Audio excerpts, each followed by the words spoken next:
तुम्हाला किंवा तुमच्या फॅमिली मेंबर्सपैकी कोणालाही डायबिटीजचा त्रास असेल, तर या 5 गोष्टी फॉलो करणं खूप महत्त्वाचं आहे. Hi guys, this is doctor Mona and welcome to doctor Mona's talks. आता या 5 गोष्टी कोणत्या? जेणेकरून तुमची ब्लड शुगर लेव्हल कंट्रोलमध्ये राहील. पहिलं आहे साखर किंवा गूळ किंवा मध. हे पदार्थ खाणं बंद करा. खूप लोकांना असा प्रश्न असतो, की साखरेच्या बदल्यात आपण मध किंवा गूळ देऊ शकतो का? हे लक्षात घ्या. मधामध्ये देखील साखर अति प्रमाणामध्ये असते. त्यामुळे या 3ही गोष्टी तुम्ही बंद केल्या पाहिजे. जर तुम्हाला कधी गोड खायची इच्छा झाली, तर तुम्ही खजूर खाऊ शकता. पण त्याचंही प्रमाण कमी असलं पाहिजे. दुसरं म्हणजे चपाती. चपाती खाणं बंद करा.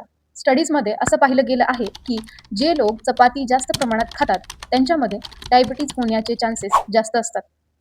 चपाती खाणं बंद केलं, तर मग काय खाल्लं पाहिजे?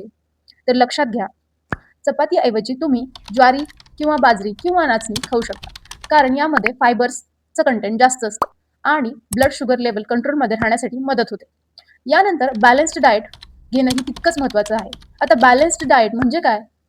आपल्या शरीराला प्रोटीन, कार्बोहायड्रेट्स आणि फॅट्स म्हणजेच प्रथिने, कार्बोदके आणि स्निग्ध पदार्थ यांची गरज असते. यांचा बॅलन्स असला पाहिजे. आपला आहार जो रेग्युलर डाएट आहे त्यामध्ये आपण कार्बोदके म्हणजेच कार्बोहायड्रेट्स जास्त घेतो. जसं की चपाती, राईस म्हणजे भाजीचं प्रमाण कमी आणि पोळीचं जास्त असतं. त्यामुळे जेवणात बॅलन्स राहत नाही आणि ब्लड शुगर यामुळे वाढू शकते. नेक्स्ट फिफ्थ आहे रेग्युलर एक्सरसाइज लाईक योगा आणि मेडिटेशन किंवा तुम्ही कोणतीही मॉर्निंग एक्सरसाइज करू शकता लाईक वॉकिंग, रनिंग, जिम, ज्यामुळे ब्लड शुगर लेवल कंट्रोलमध्ये राहण्यास मदत होईल. योगा आणि मेडिटेशन सुद्धा तितकंच महत्त्वाचं आहे. यामुळे मानसिक आरोग्य सुधारतं आणि स्ट्रेस लेवल कमी होऊन ब्लड शुगर लेवल कमी होण्यास मदत मिळते. Lastly I just want to say that don't guess your sugar level, control it.